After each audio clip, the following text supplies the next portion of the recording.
to say that Bitcoin has no value is to say that scarcity itself has no value. The picture on this slide is something that I've found to be very useful as a framework to understand and to talk about this, and I'll credit Fidelity Digital Assets with coming up with this very useful graphic. My desire is less to impose that you agree or disagree with what it's representing, but rather spend some time walking through the framework, the different components that make up an effective peer-to-peer transaction. And let's just contemplate that and use it as a way to think about the utility, the validity, and ultimately the value of what Bitcoin can offer. And so what you have here is 3 columns for the most widely recognized or popular methods by which people can transact. Of course, historically, we've had gold. It's been around for millennia. Bitcoin is the middle column there, which is our focus today. And then most widely recognized in our common society is fiat currency, the dollar. A fiat currency is simply a currency that derives its utility through the declaration of the government, and the word fiat meaning a declaration in Latin. And so that's what fiat currency means. But for the purposes of this discussion, we can just think of it as the dollar. And so the first concept that's presented here is durability, whether a unit of account is durable. Of course, gold is very durable. Even if it's melted down, it can never be broken down beyond gold itself. It's a universal element, and it's proven that over millennia. So we can expect that there would be universal alignment around gold being durable. Bitcoin presents an interesting way to look at what does it mean to be durable. I think as we begin to interact more with the function of mining in Bitcoin, it becomes more and more apparent that it is in fact very durable through its decentralization and no single point of failure. And so it's important to dig into that concept more to appreciate the durability. Fiat currency, however, over time has not proven to be durable, as in fact it's designed to lose value through what we call inflation.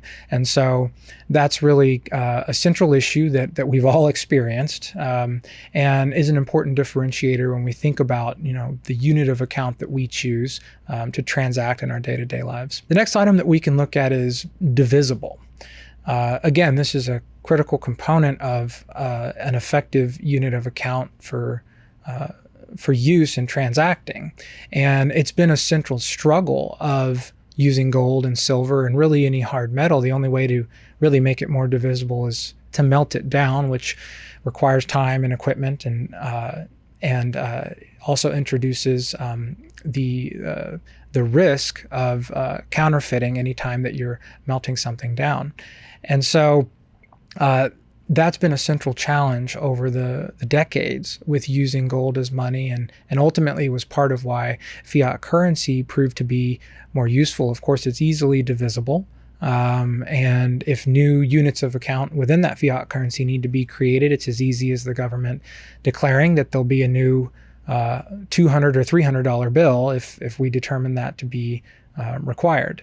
Bitcoin is tremendously divisible. There's a fixed supply of 21 million Bitcoin, but what people don't often understand is that each individual Bitcoin, those 21 million, are divisible into 100 million Satoshis. The Satoshi is the smallest unit of account within the Bitcoin network. And a Satoshi today's value is a fraction of 1 cent. And so that level of divisibility is really compelling and fairly unique. The next concept laid out in this framework is fungible. So this really refers to the recognition across borders or across different industries or cultures of something in terms of its use of as a unit of account. Gold has really always been fungible. All cultures have recognized the value of gold. That's been shown to be true in many different cultures around the world. On the fiat currency side, fungibility has always been a challenge. And of course, many of us have experienced this. If you travel to a foreign country, you have to go to a foreign exchange counter, you incur fees. There's a lot of friction around that. And often it can be difficult to understand what you're doing if it's in a different currency. And so that is a challenge that the current fiat system faces. Bitcoin proposes really a great opportunity to increase fungibility in that there is no central Bitcoin market. It's a 24/7, 365 days a year market. There is no authority that determines an exchange rate. And over time, many different companies and market makers have risen to provide the services of making Bitcoin fungible, that is, convertible to other units of account like the US dollar or the euro or whatever it may be. And increasingly, there's less and less friction to do so, since Bitcoin is a global, decentralized unit of account. The next item on the list here is portable. And this is really obviously one of the great struggles of gold. It's heavy. If you have ever held a gold bar, you know it's heavy, and beyond that, and in the act of trying to move gold, you incur tremendous risk. And of course, over centuries, that was the central reason that so many pirates emerged, is you would have people having to send gold and treasure across the ocean, and it created tremendous risk. And that risk is still with us today. I mean, anytime you see a Brinks armored truck driving down the street. And so to the degree that that a unit of account is portable, it can be more widely adopted.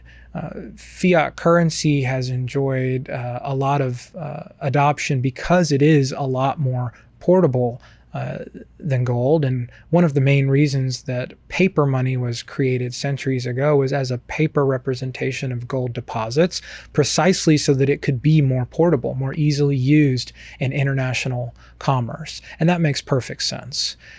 Bitcoin is a digitally native asset, and a peer-to-peer network is the most portable option that we really have today. Really, one of the central reasons that it exists is to solve that problem of the portability that gold struggled with. The next item on the list is verifiable.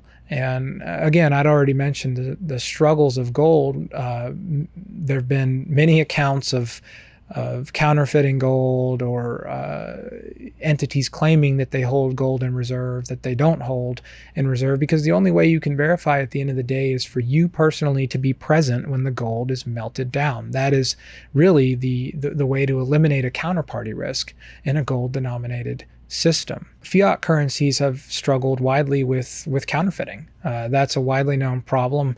I myself have traveled through Latin America quite a bit, and I was the first-hand victim of a counterfeiting crime, and was most disappointed when I realized that I'd fallen for the trick, just because it was so convincing and it looked like the home currency of that country, and yet it was just a common practice that counterfeiters were able to copy that currency, and it made it very difficult to have any confidence in transacting with any particular individual.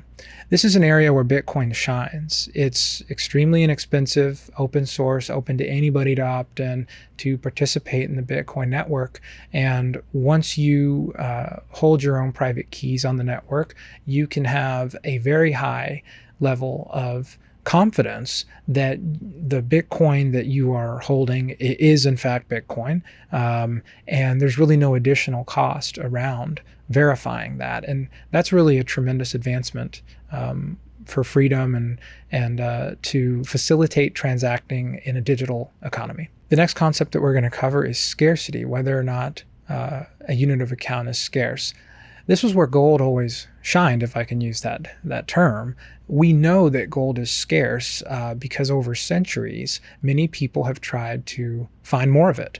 I mean, that's the primary focus of gold miners, is to scour the earth and find more gold. And even when they do find more, we know with a high degree of certainty that it can only be extracted and refined with a lot of expended time and energy. And that cost of extracting the gold enforces a scarcity on its supply. And for that reason, gold over generations has been a remarkable store of value, and it derives that value at the end of the day more than anything else from that scarcity, and from the fact that any counterparty that you're interacting with can also believe that it is scarce. You don't have to explain to them how gold is scarce. Over time, people have have come to believe that with a high degree of confidence. On the flip side, I don't think any of us would argue that fiat currencies have proven to be scarce. In fact, one of the primary reasons they are proposed by governments that oversee them is due to the ability for essentially costless supply to be added, what's typically referred to as the money printer. And in recent years, we've seen trillions of new US dollars come to market with really no end in sight. And so to say that any fiat currency is credibly scarce, I think is a misunderstanding of what's at work in terms of policies around fiat currency. Scarcity is one of, if not the strongest value propositions of Bitcoin. In fact, until Bitcoin, perfect scarcity really didn't exist in the world. As I mentioned before, we can know that gold is scarce because of the difficulty of mining it. We know that it's under the earth, that it requires refining, it's heavy, and so that has enforced scarcity over millennia. But we don't know how much gold there is. People are always searching for more, and well, tomorrow at the bottom of the ocean or anywhere else, an enormous new supply of gold could be discovered. It's a remote risk, but it is there. This is where Bitcoin is really unique. There will only ever be 21 million Bitcoin. That's verifiable in the code and easily seen by anybody. That's just simple mathematics at this point. And that's what I mean by perfect scarcity. It's the first time really in human history that we have perfect scarcity that's available to anyone equally without preference to any certain class, country, or creed. And I think that's something that we have to keep a focus on as we continue to work towards a better understanding of Bitcoin. Is to say that Bitcoin has no value is to say that scarcity itself has no value, when in fact, over millennia, the relative scarcity of gold is precisely what gave it its value. And finally, and perhaps most challenging to talk about, is track record. This is, of course, a subjective word, but I think a useful one to think through. The track record of gold is really undeniable. Since the earliest human civilizations, gold has been recognized as a store of value. The track record of fiat currency is questionable in terms of its retention of that value, since all fiat currencies have materially lost value over time. However, in some degrees, they've been successful in the sense that they are widely adopted, have facilitated a lot of international trade. And of course, the prosperity of the United States has been advanced throughout the 20th century during a time when we were living under a fiat currency. Now, the ultimate challenges, or whether that was in spite of the fiat currency, I'll leave for another discussion. But at least Fidelity Digital Assets here, interestingly, under track record, marks a negative for fiat currency, and I would tend to agree with that.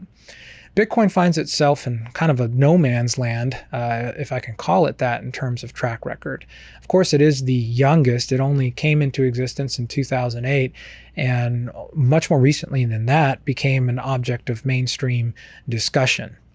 However, an important thing to think about in terms of track record of Bitcoin, and this is really applicable as we get into Bitcoin mining, is that it is constantly being really refreshed and added to through the addition of new transactions and new blocks. In other words, it's verifiable by any of us that Bitcoin continues to function just as promised, with tremendous transparency.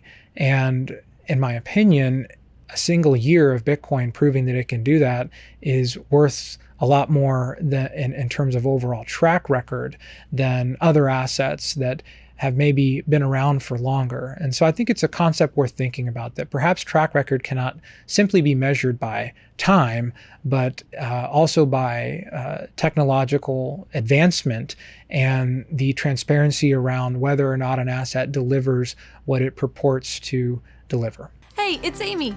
Click over here to subscribe, click over here for more content, and we'll see you next time.